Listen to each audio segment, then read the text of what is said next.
To start this broadcast, I wanted to do this as an on-air version so that folks who weren't able to join us have the benefit of watching this afterwards, and you yourselves can also, refer this to others who you think might be interested in this ridiculous idea that I had and formed to a large extent in conversations with some of you, specifically Caitlin and Wes, but it provided a lot of encouragement. Thinking back actually to you, Caitlin, and it's pretty exciting to see if you've decided to dive right into formal politics. So that's going to be intense in leading up to this coming election, right? Yeah, it's funny because going back to when I first started looking at politics up at UNBC,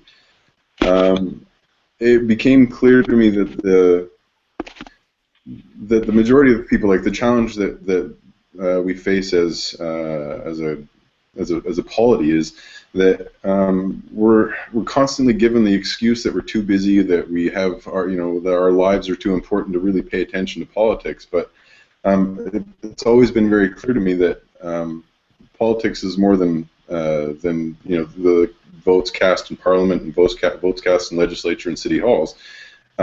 We have the opportunity to participate at all levels, and this has kind of just been a really interesting transition for me. I'm slowly working my way into the kind of the political organs of Victoria, and I'm very much approaching it as an observer and kind of a commentator, and I'm trying to at least make my voice heard wherever possible to anybody that'll listen, anyways. Yeah.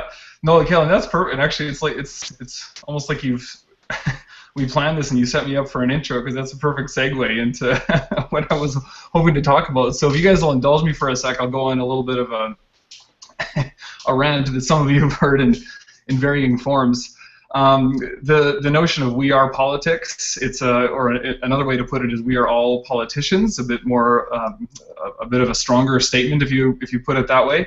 So the basic premise is simply reinvigorating or recognizing the simplest kind. That's the best way I can describe it. The way I've conceived it is the simplest kind of political citizenship, and that is to say, the type of political citizenship, and this was, I mentioned this in the preview, that occurs the second you are no longer in a discussion with close family members, the second you're in the public sphere and engaged in any kind of conversation with friends or colleagues or neighbors or coworkers or fellow community members, and expressing or sharing your views for a different community. And that's it. That's all I mean by political citizenship. And I raise that as a point of focus because, just to contrast that with what I believe is happening right now, political citizenship in current discourse, and I think this is especially so in Canada, and but is still applicable in other countries to greater or lesser extent. Political citizenship refers to government politics or formal politics or formal participation in governmental or party politics. And political citizenship in its simplest, most basic, arguably historic form simply refers to engaging in conversations, disagreements, sharing your ideas and hopes and dreams with folks who are not your family, with people who are out in the public. So there's a public dimension, but aside from that, that's it. That's all political citizenship is meant to be. And I think our current discourse that doesn't, we don't conceptualize politics or political citizenship in that way, it discourages people from getting involved in politics on the one hand. And I think there's government politics gets a bit of a monopoly over political influence, over political control, over political power. And with any luck, conceiving of political citizenship in a different way, recognizing that to some extent we're all politicians, could encourage and foster different type of politics and start to get a bit more pluralism, I guess, get that monopolized government political power, or the political power that's currently monopolized at government spheres, out into other spheres. A guy named Michael Walzer wrote a book, and he mentions spheres of influence, and he makes the simple point that no single sector, whether it's politicians or economically wealthy capitalists or the proletariat or different sectors or classes, should have a monopoly or control over all spheres of influence. And political influence should not be held by one group. And so ideally, I'd like to see political influence dispersed, decentralized a little bit. And I think that starts with just the terminology that we use. The other political activism and political citizenship that I perceive that is not in formal government circles is referred to as community activism or environmentalists getting together or a residents association. In the news you hear, okay, residents of this block came out and protested or got involved in this movement. It's like, no. Well, yes, they're residents, but that's not why they're here. They're here exercising their power as genuine, authentic political citizens. And it's not simply because they're residents. It's because in a democracy, the implicit understanding is that any human being has an equal right to political citizenship, to shape and influence and have political views. And to convey what I mean by that, or what possible potential I think there is there in shifting the discourse or the paradigm or the language that we use a little bit, I just want to run through a quick mind experiment. So imagine there's a conference or a plenary of some kind, and everybody there is described as a taxpayer. And it's something to do with, I don't know, raising property taxes or something. And so everybody there is described as a taxpayer or a resident. Use either term. And just imagine for a sec what is expected of them. Okay, so you've got a room, you've got a keynote speaker. Okay, I'm here addressing a room full of taxpayers. What is expected of them is to have responses and ideas that are framed as taxpayers, that they need to frame and justify and be motivated based on their status as a taxpayer. Now imagine if that same room, if the keynote gets up and in his or her mind imagines, okay, I'm talking to a group of politicians. Now what's expected of them? A room full of politicians, everyone in that room is going to be expected. There's an implicit understanding, hopefully, not to be too cynical, I don't want to talk about everybody's corrupt in the room, and we can get into that conversation, but in a more positive light, if everyone's a politician, well, my stars, now the expectation is everyone is going to have strong views about what kind of community they believe should come together, strong ideological positions, very strong positions on a whole range of issues that aren't limited to taxes or one particular neighborhood or anything. And we give that right to politicians, that expectations. We confer upon them this expectation. You're the ones who are going to be beholden to a particular ideology or have a strong stance. Who the media, when they go and ask a politician a question, they're going to have all sorts of ideological grounded arguments. But those same arguments I don't think are as prevalent if someone from the media goes and interviews a resident or an environmentalist. Oh, you're just an environmentalist. Why are you bringing up these other issues? Well, because I'm a political citizen. Actually, I'm a politician. I've got all these other. I do have the same right to raise all these issues, to have an ideology, to have beliefs, no less than a politician. In its most extreme. And I said this at a sort of a conference that Caitlin, Shauna, and Sophie put together. Can you imagine if politicians did not get to call themselves politicians by virtue of putting their name on a ballot? What if you could only become a politician by virtue of going to public forums, by virtue of talking to your neighbors, by virtue of being accessible? And as an add-on, as a bonus, as an extra, you could also put your name on the ballot. But putting your name on a ballot alone is not enough. But right now it is. That is enough. Somebody puts their name on a ballot, they're a politician. They've entered politics. They're a political citizen, exercising political citizenship. My ideal, pie-in-the-sky dream is to flip that, to say, no, that's one step, but that doesn't make you a politician. You're not exercising political citizenship. Political citizenship looks different ways. It means other things. And if you want to go ahead and add your name on a ballot, that is absolutely a political act. But the point is, that's not the only political act. So that's the basic premise. How to put into action, an effort to change the discourse, or put in place a different paradigm that people start to conceive of any kind of discussions they're having with their neighbors, whether it's disagreeing about where a stop sign goes, or fighting with your neighbor about where the fence should go, or going to a protest, or going to City Hall, or putting your name on a ballot, and all those, getting to a situation where all those things can be framed as bona fide, legitimate, genuine political citizenship. The best I can come up with is a hashtag, and maybe groups of folks sharing with one another the ways in which they're politically active, and maybe some kind of presence on the internet to celebrate the types of political citizenship, ideally that are not formal government, political party, political activism or citizenship, and not because those aren't authentic forms of political citizenship, but simply because they're not the only ones. There are other forms of political citizenship. And the notion here is to cause or start a bit of what was described in Meg's class as an ethical spectacle, to make a bit of a spectacle of the opposite, the current situation where other spheres of political activity aren't recognized as political activity. They're recognized or conceived as other things, and to make a bit of a spectacle of that with a view to, why don't we recognize this other thing as politics?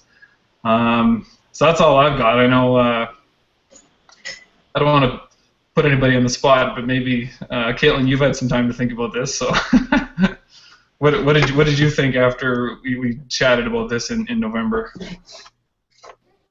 Well, I mean, I could see this going in a lot of different ways, to be honest. And I'm just glad that we have kind of an interesting, diverse group of people here that can obviously, I think, sew together maybe a very concrete image of what we're trying to push. And I do see this as, in some ways, as a bit of a movement, a bit of a social movement that has a lot of potential to change the landscape of how politicians act. Like what you were just saying, Mark. Really, I think it strikes something inside of me, anyways, when I think about a lot of political leaders right now. I can think of maybe less than 5 that I actually genuinely know and believe that they engage well with their community and have the heart to get at the root of things. And I think what is often happening is that we have a government system where we have these pseudo political bureaucrats that we have to go through an official election to nominate them for these kind of high power, high yielding positions, but they don't really ever need to loop back in, and it's a very broken system. I feel very much that it's a very unfortunately broken system, and so I think if we could flip that system back over, the only problem is that in order to do that, you have to create the social awareness, you have to build a movement and almost build a culture of engagement, which I think in many ways has to be rooted in education, has to be literally in education, the education system itself, as well as our social day-to-day lives. So I think it's a big undertaking, but I think that in many ways we have at least a good grounding to start the conversation about it and where we want to go. So. Yeah, for me personally, it is more targeted towards the culture of political citizenship and democracy that we have, rather than, because that, in my frame, that I'm open to hear if folks have different conceptions of this. That's kind of distinct from, or could be distinct at the outset at least, from suggestions for actual government engagement in politics, right? Because I think the accountability and legitimacy of formal government, that's another beast that could be, I think, very much potentially improved if the culture around political citizenship was changed. Mm-hmm. But that's I don't know. It's all one big umbrella, but it's I don't know. I've contemplated. Can I ask you a couple questions? Yeah, dive in. Yeah. You've kind of touched on a couple of things as far as political engagement and actual politicians versus political citizenry, and I think some definitions are kind of important. And I get the idea that you want to encourage people to understand that they are political actors in their day-to-day lives. But I mean, we have to recognize that our politicians, the ones that we give a lot of power and the microphone often, are supposed to be representatives, right? And I think that's kind of the missing word that for me in this conversation so far is that we give these representatives, so-called representatives, anyways, just through the virtue of putting their name on a ballot, a lot of power when we don't get that political engagement that Caitlin was just talking about. That there are very few politicians actually reaching out and engaging what their population or their constituents are actually feeling about any given situation. And it's so. I mean, that's my first kind of point, I guess. And then is that something that we're looking to talk about, or like are we looking to engage in a way that we can start this movement to be active in in this coming election, or or is there another branch of the political discourse that you're getting at, Mark? That are we looking just to change the mindset of our neighbors and our friends and our colleagues that we are all just political beasts? Is that like what's the definition here? Is there one? That's I guess. Yeah, no, it's a good question and kind of a tough one. I guess my this is a long question. The long-term dream scenario for me is there becomes such a huge proportion of the population or citizens in any territory, maybe, Canada, BC, whatever, that begins to act and demand and recognize that political to be a politician and to be a political citizen looks like some things, and ultimately, ideally, and this would be on a cultural basis for me, those folks could begin to expect that from their representative elected officials.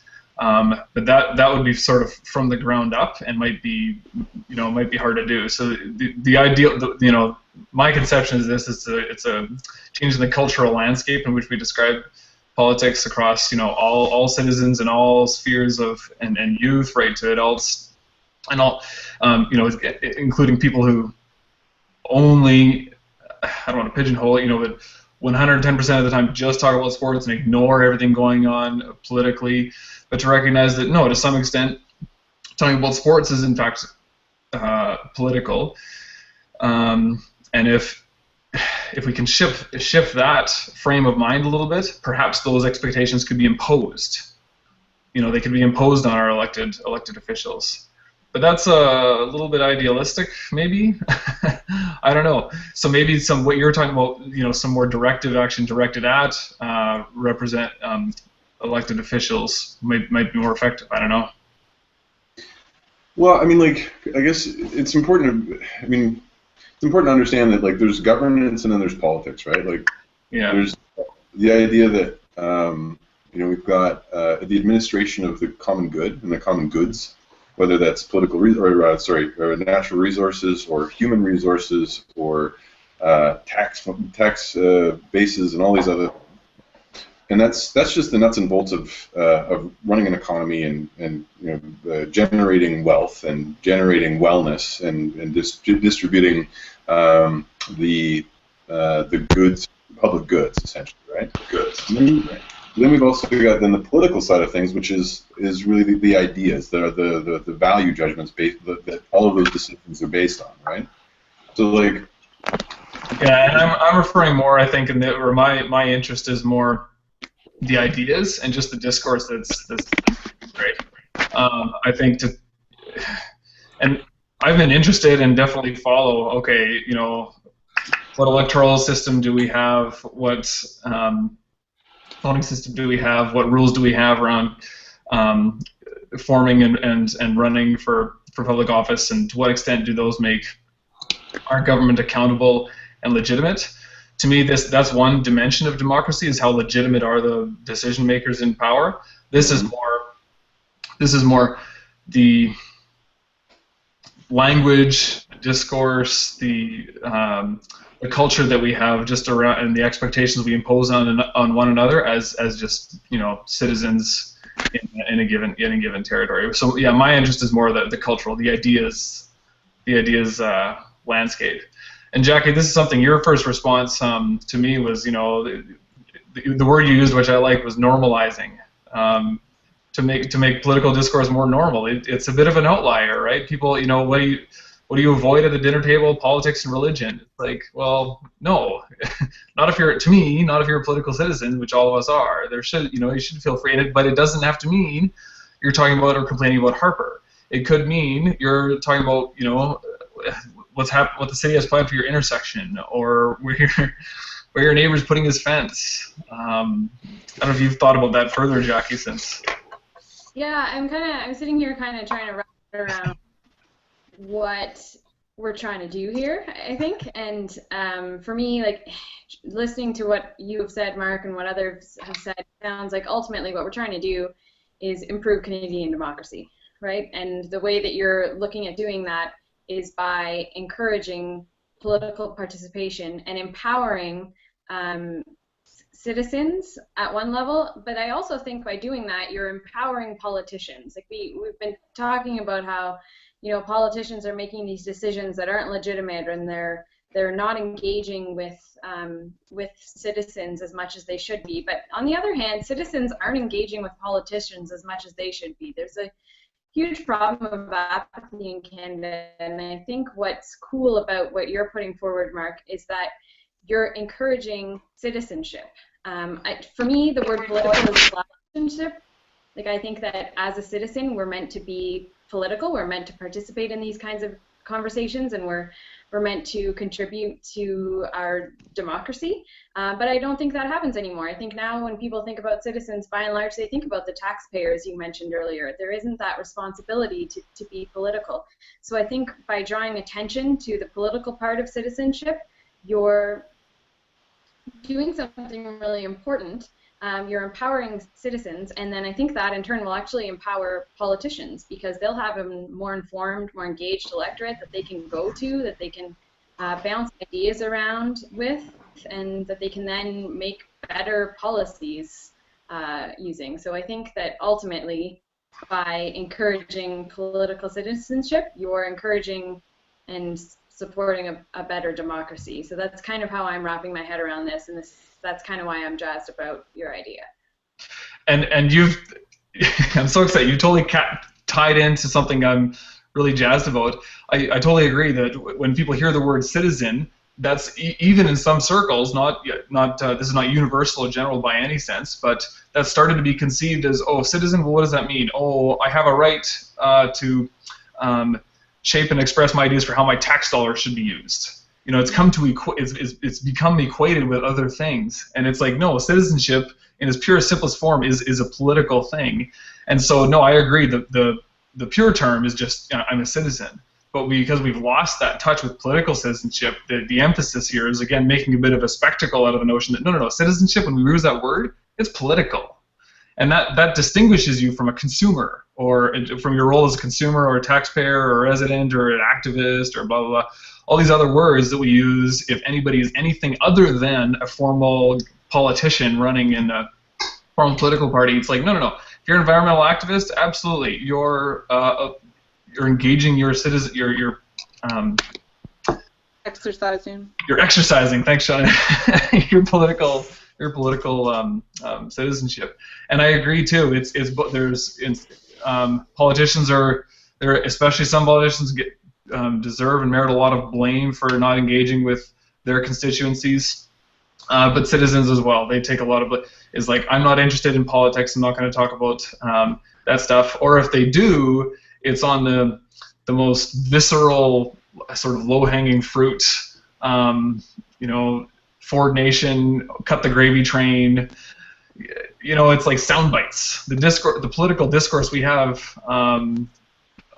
in a broad scale is really like kind of sound bites, kind of, you know, very base level arguments. It's not sophisticated. It's very simplistic. Like the last BC election is like a strong BC economy, and it doesn't get deeper than that. And nobody at the dinner table, they're just the conversations sort of end at, well, the economy's going to tank or it's going to be a strong economy. It's like, well, no, is probably going to be neither. It's probably going to look different in different regions, but we're not having those conversations, right? And if everybody's engaging with political citizen, then maybe, well, Nelson can have a chat about, well, that's, the economy here is going to look a little bit different, and if the province looks, anyways, going off on a rant. So what are others sort of, just to hear from someone who haven't piped in yet, is this ridiculous, or? Well, can I just, unfortunately I've got to leave pretty soon because Bronwyn and I have a Robbie Burns dinner to go to tonight. Nice. But I wanted to say that I've been noticing, and Mark, you and I talked about this last year, or God, maybe it was the year before, I don't know, but it seems this conversation's been kind of slowly simmering or popping up here and there for a while now.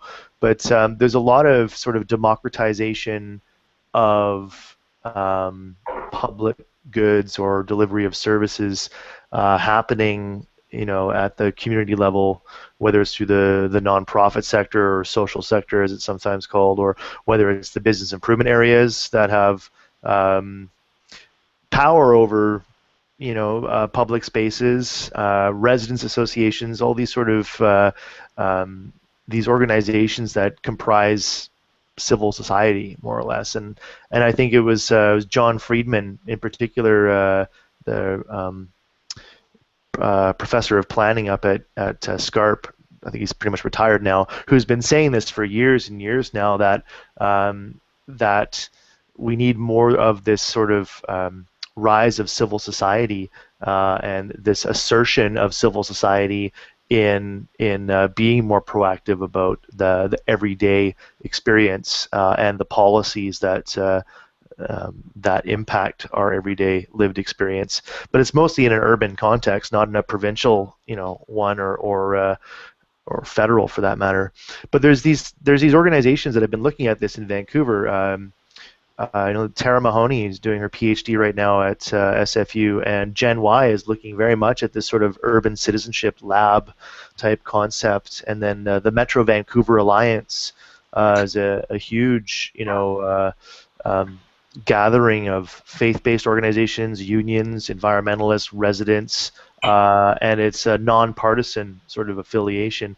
And so I think there's this appetite out there right now for other ways of organizing, other ways of pressuring government, other ways of even putting forward, whether it's policy ideas or regulatory ideas. And I think it's a very timely conversation, although it is, I think, a sort of nebulous and vague one at first to embark out on, because all of us are bringing our own subjectivity, or there's no real. It's not like there's an event happening and we're going to organize and do something. There's this is a very complex, murky, this is life, and politics right now seems broken, and we need new ways of doing things. So I'm just happy to have the conversation with you guys, even if it does meander or wander around a little bit, because I think it's valuable, and I appreciate meeting all of you. Mm-hmm. On a larger level, Ralph Nader just wrote a new book called Unstoppable, The Emerging Left-Right Alliance to Dismantle the Corporate State. It's top of my reading list because he sort of, I think, is also putting forward the same idea that there are compassionate, rationally thinking people, a large amount of them, on either side of the political spectrum, that have been wedged in by, as you're saying, the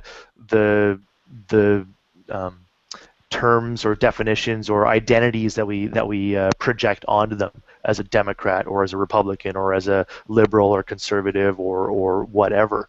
And I'm really curious to read his book. If I can challenge you guys to a book reading, what we call it, a pact.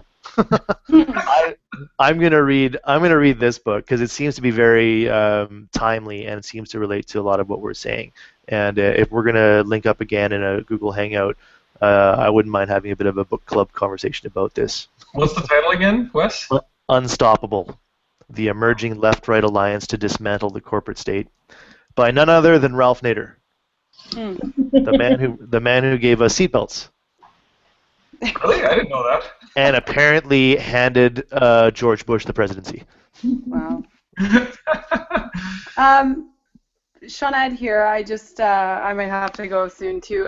But I really appreciate this discourse. It's fantastic. I think, Mark, what I'm getting is really just sort of at the very simple level. We're really just trying to empower people that maybe can't, get to the table, whatever that table looks like, and have conversations and understand that, even if it's a group of moms kind of hanging out one afternoon talking about something, that their opinions have value and that they are important, and that it doesn't just sort of have to end at that session, that if they're passionate about something, that they have just as much right to bring that voice to sort of a bigger conversation. So for me, I think, just looking at the kind of simple next steps, I think, that would be a good focus, is just to really think about those people that, aren't sort of involved in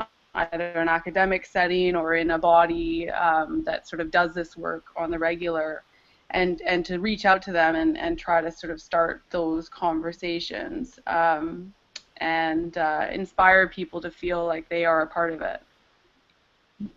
And Sean, what would those conversations at first look like? Well, I think it really depends who you talk about. Yeah. I just personally, beyond motherhood, I've been a coach with Special Olympics for about 9 years, and they're a group of individuals who really have no voice.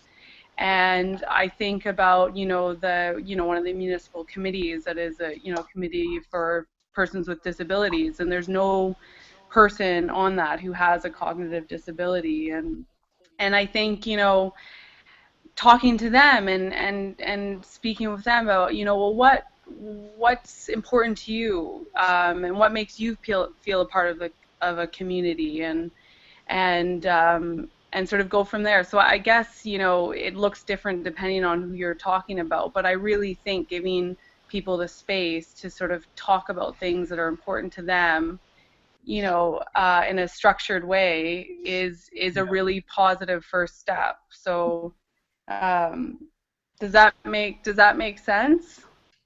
Yeah. No, what do others think who haven't? I think similarly to, can you all hear me? I have my microphone muted now. It's not muted. Okay, great. Similar to what Shawnette said. Hi, Shawnette. It's interesting. Like, I think when I think about citizenship, I think about often the ways in which citizenship rights and obligations are sort of unevenly allocated. And so in particular, we see this with like temporary migrant workers, for example, who don't have citizenship rights but have certain kinds of obligations imposed to work and support our economy in different kinds of ways. And so I think about like citizenship for me is kind of it's a tough word, because a lot of folks that I work with aren't able to access sort of those formalized benefits of citizenship. But having said that, I think that the way in which you're talking about politics and being politics more on the ground there's both, I think, opportunities and challenges there. I think that opportunities, in the same sense of what Shawnette was saying around folks with disabilities who might be differently abled, not being able to necessarily have such a strong voice in formal political arenas. Same thing similarly, I think, with youth. We see youth having a lot of challenges in terms of being able to have their voices heard in formal political arenas, as well as, undocumented folks, for example. And so I think that the way that we're reconceptualizing politics and political engagement offers, opportunities to those sort of communities of struggle, but also I think that there are still similar limitations to being able to engage even in politics on the ground, and especially if someone has precarious status, for example. But something I was going to say was I think that I lost my train of thought there. But anyways, I see both opportunities. Oh, I remember what I was going to say. Also, we see, like, in the nonprofit sector, a lot of folks who do want to see some kind of political change and who do want to engage in, socially just causes, really stifled by the ways in which, nonprofit organizations and the way that we're supposed to work in nonprofit organizations in sort of an apoliticized manner can also be really stifling too. So like, how do we create spaces for people whose organizations may not want them to be very political, even though they are working in very politicized arenas? For me, and Sinead, having worked in immigration issues before, but at the same time being asked, to not necessarily be political about those kinds of issues, at least that's been my experience, can be really challenging because I want to be, but I'm sort of under certain restrictions around what it is I can and can't say in terms of being employed. Okay, and then one more thought I had was that, I know, Mark, you and I have talked about this before, is that, like, I think one way to begin to change the discourse, to begin to change the way that people think about this, is by, doing, like, educational workshops in schools, like, with kids. Maybe connecting with another organization that wants to do something similar. Like, I don't know, I don't do work with Check Your Head, but like they're the first ones that I find in terms of getting kids involved and comfortable in talking about politics and in talking about what it is they'd like to see in their communities, even as far as what kinds of revolutions they'd like to see. Yeah, so I remember specifically I took poli-sci 103 at the time. It's a 100 level poli-sci. At the time we were voting on the single transferable vote, so like, I don't know, 12 years ago. And the fact that I took a 100 level poli-sci class at the time where I was making such an important political decision, like such an important vote, was really empowering to me, because then I had such a more, I was more confident in what it was I was doing. And like, yes, that's more like formal politics, but I think that that education piece at least gave me more knowledge to feel like I had at least some tiny little say and was actually part of the discussion.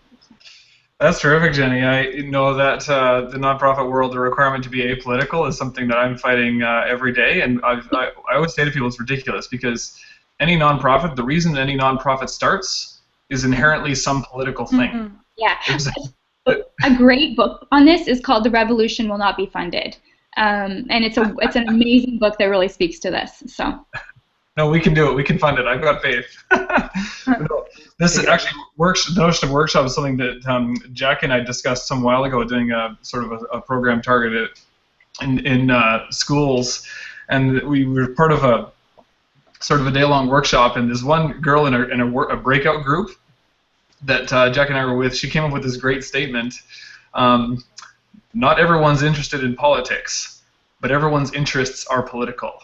Right. And it's just it's meant to convey the notion that you may not think you're interested in politics, but inevitably something you're interested in is political.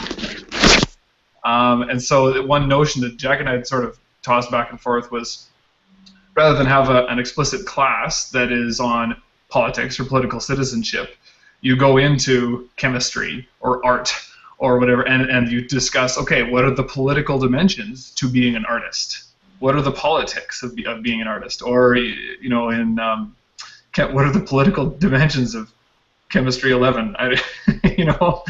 Just to emphasize that, and to make it tangible, to relate it to, like you said, with the single transferable vote, related to something real, tangible, actually happening in their lives. So I've just written down, just as notes, this, and you're saying this tension, Jenny, between obligations and rights, and then Sean Ed, this just starting conversations with those who are not currently involved.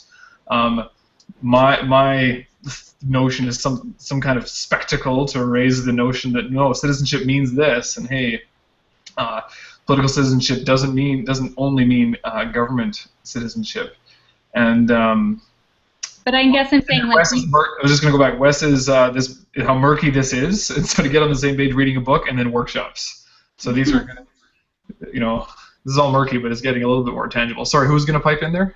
Oh, I was just going to say, but I guess like what I was saying at the beginning is that like the ability to engage in these kinds of conversations aren't always safe for everybody, equally safe, because of unequal status. So. Yeah, it's a really important acknowledgement to make, because I think it's safe to say that we're all fairly privileged, educated, people in the prime of our lives. we're not age barriered like some All people. downhill from Or here. yeah, exactly. Um, I just wanted to say though that I think that we can record these things and broadcast these sort of conversations, and even as I don't know where this is necessarily going, but even just sort of archiving conversations for those who are able to engage here about things like citizenship, to have a couple of those. It would help to have a more defined topic, perhaps, to come in and discuss. But like sharing, it's putting someone in a vulnerable position to record those sort of conversations.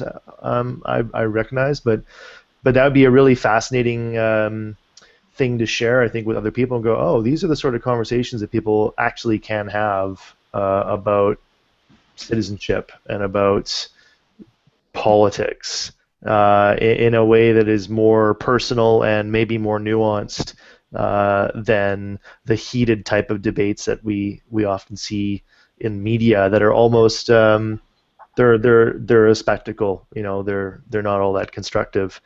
I would love to see that if there was some part where, like Kalen at his coffee shop, he has a political conversation, I'm sure, every morning, just because I know Kalen, with all his customers, and now you're engaged in formal government politics, right? So, Kalen could give an outline of the conversation he had that morning, not to do necessarily something that came up in the coffee shop, right? And then maybe, there's a 16-year-old saying how they disagreed with, or I don't know, did something in their school, a decision made with, I don't know, the rules around lunch or something. I don't know. There's something that has been coming up along here is with this idea of citizenship as being an important aspect. I think what we're just having gone through the municipal election and having been slightly involved with our new mayor's campaign.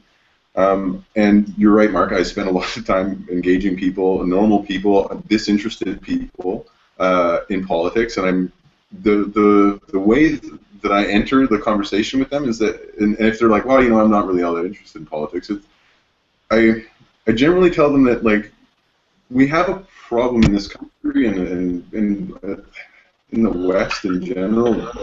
We see government and political actors as being different from ourselves. And when we other institutions like this, we feel like we are disconnected from them and therefore don't have any influence in them. And if we recognize that political government institutions are in fact just there at our behest to execute our will in our interests, it's a lot easier to start having a conversation about you don't have to care about all of them, but when you do care, you should act. You should say something. You should write. You should engage. And that ties back into the education piece. Is when you're dealing with kids or at any level, at any age, whether they're in elementary school or in university, knowing that they do have there should be access points for them. And this comes back again to the political actors or politicians being open and responsive to the public. But if the people themselves don't understand the role that these organizations play in society, then they're not going to be empowered to engage. And that's essentially, those are the conversations that I often have with my customers. It's just these are our employees. We pay these people to do their jobs. So we get to make decisions. We get to engage when we feel it's important. And that ties in back with actually what Sean Ed and Jenny were raising, right?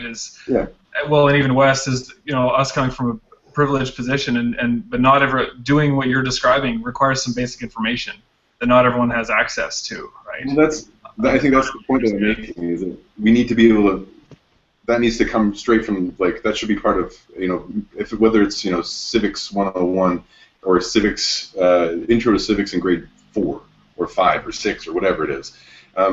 There needs to be a conversation at on a very on a citizenry level, where we have to understand that our education system is there to design to create better citizens, whether they're economic actors or political actors. Our schools are there to prepare our youth for adult lives and act and to act in society properly, right? That's where they're disciplined there, they're educated there, et cetera, right? We need to have that sort of information exist in our schools where they're told, hey, if regardless of which direction, this is where you were talking about earlier, is that regardless of which direction you're going to, whether it's chemistry or art or photography or a theater, there is a reason to care what institutions do. Mm-hmm. And what your government does, and that you have a right to act in that. And so, like, something that pissed me off today when we were at the Green Party thing, there's the lady for I don't remember her name, who's running for Burnaby Seymour, the Green Party, the lady, the professor from SFU who got herself arrested. Lynn Cornby. Cornby, yeah. Yeah. She was applauded for civil disobedience, and I get my big push on this idea is that civil disobedience is good, but it's the act of the impotent, the people that have nothing better to do but scream and yell and shout and wave signs. When somebody who is intelligent as she is and is a professor should be doubled down, should be like really re-engaging in the institutions and lobbying those people and the actual individual actors, as opposed to going and waving signs. Like that's the symptom of a system that, or of a public or a population that isn't really aware of their role in the health of our institutions and our governmental bodies. And so that's something that I feel like needs to be addressed early on and often in our education system. Hey guys, unfortunately I've got a jet because I've got to put on my kilt and get to this Robbie Burns thing. I really enjoyed this conversation though, and I realized, Sophie, I haven't really heard anything from you, and I regret having to leave now without having heard much of your perspective here. But Mark, thanks for putting this together, and I want to be involved in future conversations, so please let me know. Thank you, Wes. Whether it's book club or not. Yeah, we'll delegate lots of homework to you. Yeah, great, that's what I need. Okay, thanks guys. Have a good night, everyone. Take care. Bye. Good night. So on that note, can I put you on the spot, Sophie? What are your thoughts so far? Sure. I think it escapes me, but there is a interesting nonprofit organization that started doing educational classes in elementary schools and high schools in Toronto, and it's part of, and they do a little bit of planning, like concepts, like why do we plan, and another big piece of it I think is supposed to be the why does municipal governance matter. So I think that'd be interesting to look into if we're interested in adopting a curriculum like that, and I think it's just a bunch of professionals who go in a couple times a month to run a program like that. That's something that I thought of as a action if we're looking for something concrete, but also just acknowledging that this conversation I think is a part of the process of talking about citizenship as well, and I think this is a big step forward. So regardless of whether or not taking an action, today or even in the future, I think this is a great step in the right direction. And then just coming from the point of my research, really, from someone who's Chinese and someone who works with people who don't speak English, citizenship and a lot of these barriers are very real, similar to the youth that we're talking about, and a lot of the older community as well. Sorry, I'm close to the library and everyone's leaving, so there might be a lot of background noise. So just those points, just really open to learning or seeing where this conversation goes, but really acknowledging that I think this is a great step forward as well. Yeah, and Sophie, I meant this as well to be largest part exploratory. Julie, my wife, asked me beforehand. So what are you guys planning to do after that? And I said, I don't know. I sort of have no idea. It's meant to be totally exploratory at this stage. I want to go back to Kaylin for a sec though, quickly, because I might disagree a little bit with the notion of focusing in on. Well, I don't know. I'll lay this out again.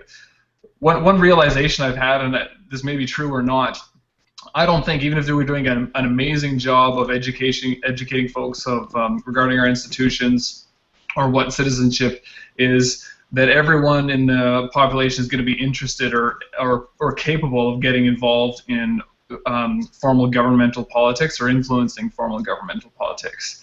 And I guess one passion or motivation I have now is just to recognize spheres of political influence that are outside of government and make those just as legitimate as government.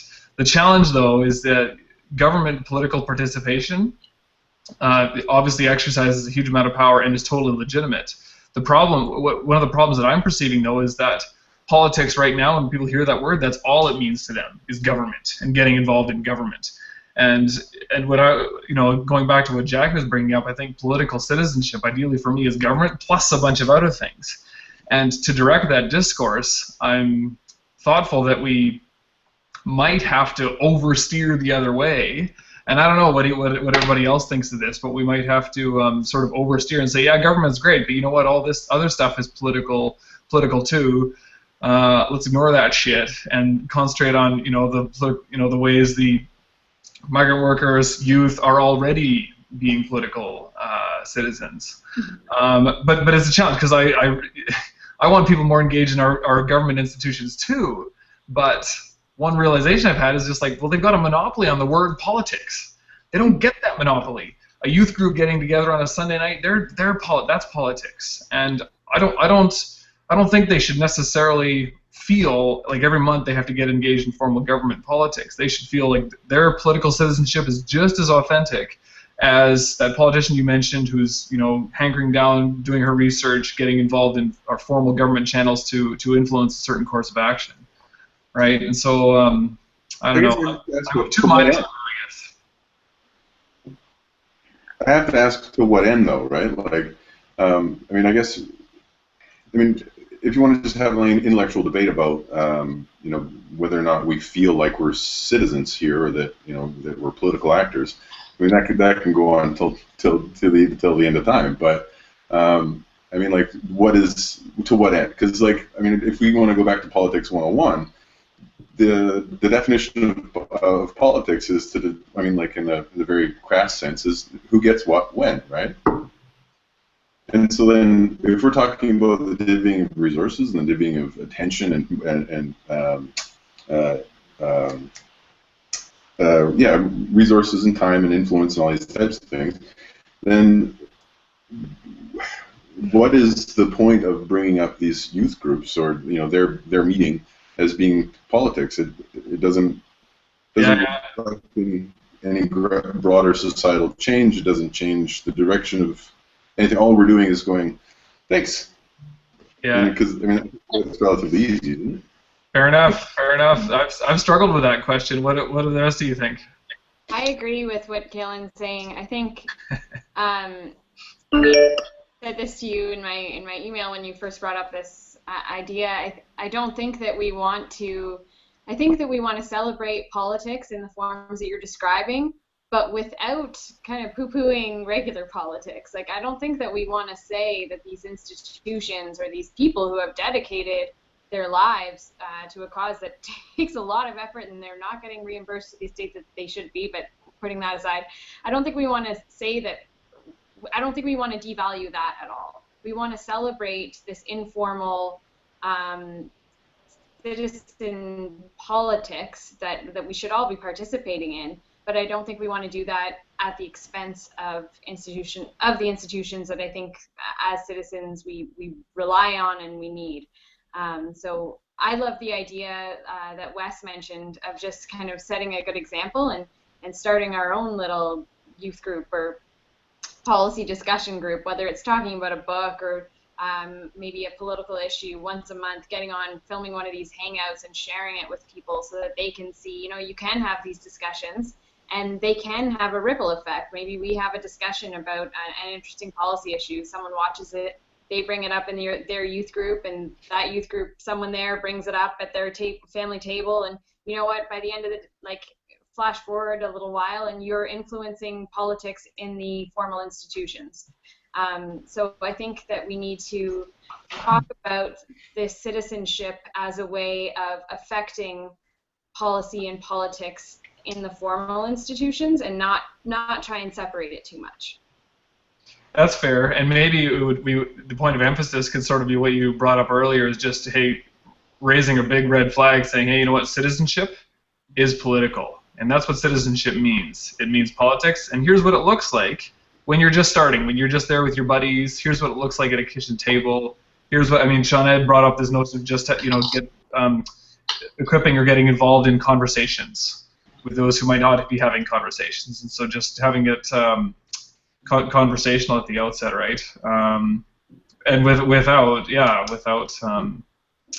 compromising or poo-pooing formal government involvement. I'm cognizant that it's 5 o'clock, or we want to cut it off.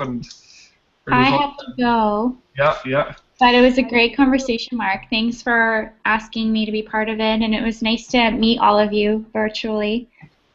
Great seeing you, Jenny. Thanks, Jenny. See you. Bye. Mabel Elmore for East Vancouver. That's a good note to end on. I just went to the launch of her new campaign. She's running for MP. So there you go. Bye. Bye. That's perfect. So, well, maybe I'll just wrap up so we don't end up talking all night.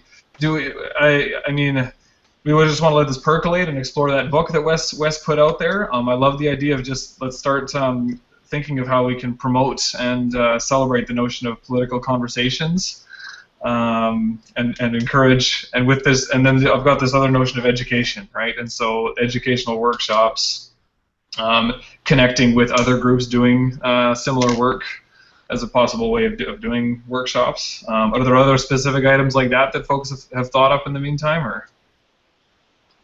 Well, I think there's also, I mean, some potential to work with, some organizations that already exist, and I mean, these ones are mostly pertaining to education or the education system in some way. But I'm thinking like Samaritan Democracy Talks, or My Vote Matters, or Civics, or Frontrunner, or even like Elections Canada is doing work already to like shift the paradigm around what's happening in democracy. Like they do their annual Democracy Week, and they're always doing kind of like little informal gatherings, trying to figure out how to shift our standards on who's engaging in democracy, right? So I think there's a lot of work that could be done too with other organizations in terms of like helping them bring out their message, or creating a message to sew those organizations together. That might be an interesting avenue to explore. But I like this idea of kind of a public facing, like a YouTube channel, or the Google Hangouts, and promoting the fact that these conversations are happening. And inviting people, just anybody that we know, to kind of join and partake, and making a very transparent process. I quite admire that. So I thought that was a really great approach. So thanks for that, Mark. Yeah, and I didn't ask you all explicitly at the outset, but I can put this on YouTube. So is everyone okay with that? I'm fine with that. Yeah. And then, I'd encourage everyone, if you think sharing this with particular individuals or groups has merit, then do so. And then I'll email everybody the name of that book that Wes brought up, and then let's just give some thought to how we can raise the profile, I guess, of conversations like this, and this educational piece. I think that's been brought up. Sound good? Sounds great. Is there a We Are Politics YouTube channel yet? Yeah, that's a good. Maybe I'll just create that. That's perfect. Yeah, is that easy? And then. Oh yeah, because I went on YouTube to find your original video that was kind of proposing this whole idea, and I put in We Are Politics because I couldn't remember anything else, and it was it didn't come up, and I was like, that's just ridiculous. So that's a good one. There's nothing started yet. I didn't know what to do at this stage. But this is perfect. So yeah, I'll get that started. And then we can all put up. And if you guys end up having doing some kind of Google thing with a couple of friends, wherever you are, you could put it up at the same place. That might be a good, just simple way to start, right? And does everyone I'd like to get together again. Are the weekends the best time? Or? Yeah. Yes. Yeah. Okay. I was going to say 2 weeks today, but that doesn't work for me. So, unless it's Sunday. Could everyone do a Sunday? Yes. No, I can't promise one way or the other. But. Okay, that's okay. I'll do a doodle poll. We'll go from there. Do a weekend. Look for 2 weeks out. We'll expect everybody to read that book. Yeah, right. And contribute to the YouTube page. Can somebody do like a Coles Notes or something? Is that can I ask for the summarized version? I run a business, man. It's by myself. It's not a, Mark, can we have 3 weeks? Sorry, what was that, Sinead? I was asking if we Not could have me. 3 weeks to read the book. Oh, okay. Sorry. Say it again, Jackie. I didn't catch that. Can we have 3 weeks? Okay, sure. Well, no. Let's stick with 2 weeks. I will not be reading the book. The whole book. That's fine. I'll try. I'll try to buy it and read at least parts of it. Okay. In 2 weeks, you just have to have read the intro. Just the intro. It fits with urban governance, so I'm sure I can tie it into my class somehow. Well, I'm barely reading those books, so. Hey, I don't even have those books yet, so Okay. hopefully Patty doesn't. You can just read the back or something. Yeah, I'll read the back. Mark, this was great. I'm fired up about it. It's something that I often think about, and so I'm really appreciating you bringing us together and starting this. And I'm committed to participating in whatever that looks like, and I'm excited. That's great. Well, and thank all of you for getting together for a conversation about, as Wes put it, kind of a murky topic that is not without any clear purpose or outcome at this stage. But so I appreciate everyone spending some time to just explore something, right? But I obviously asked the right people. Awesome. So we'll leave it at that, guys. Thank you all. Thank you. See you later. Bye. Hey, Mark.